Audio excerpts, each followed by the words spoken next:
Okay, so welcome everyone. Now let's understand the concept of multi-indexing on a 2D NumPy array. Okay, multi-indexing on a 2D NumPy. Okay, let's quickly create a 2D NumPy array by first creating a Python list of 2D. You can actually create directly as well, but I just want to revise this concept as many times as possible for you guys. Okay, so a1 equals to np dot array a print a1. Okay, so this is your 2D NumPy array.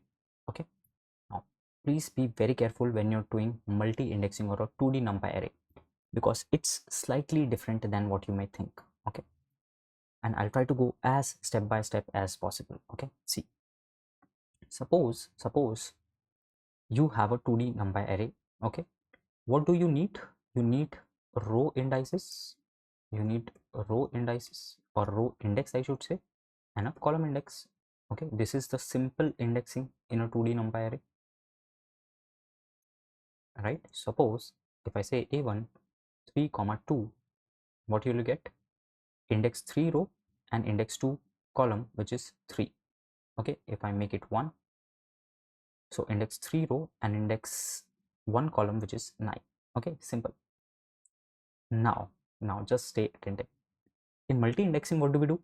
We actually provide a list of indices we want, but in case of 2D, we should have two lists, right? Because there is not only one dimension, we have two dimensions. So we need to access every element using two indices. So this is how we do it. We say row indices. Row indices equals to, and you have to provide a NumPy array in the parameter. So np dot array,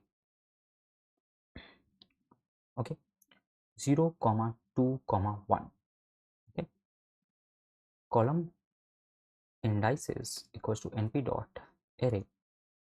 Just see, okay, I know it can get fascinating at times, but it's very interesting.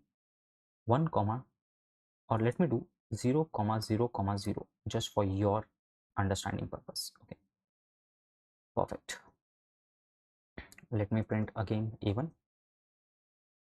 Okay, so this is a1, this is your row indices NumPy array, this is your column indices NumPy array. You can give any name you want. Okay, now what I'll do is I will say a1 bracket row indices comma column indices.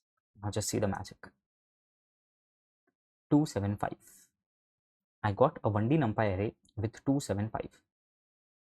Okay, so what exactly happened?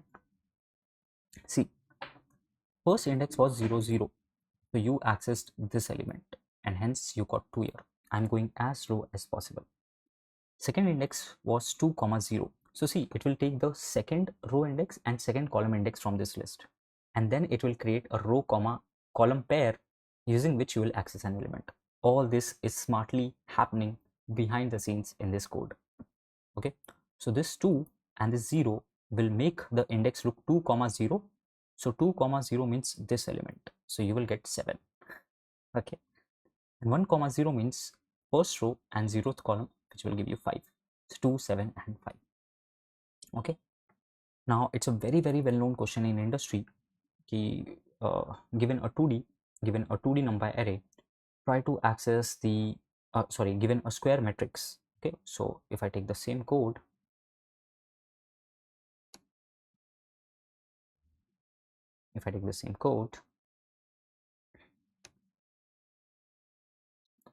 okay, and if I remove this row, it will become a square matrix, correct? 3 cross 3. Okay, so I can say a2 equals to np dot array a, okay, print a2. Now it's a very frequently asked question. Using multi-indexing, access the diagonal elements. How can you do that? Now you are super smart at this, right? So you know diagonal elements are 0 0 1 1 2 2. So you will actually say a2 first list will have 0 1 2,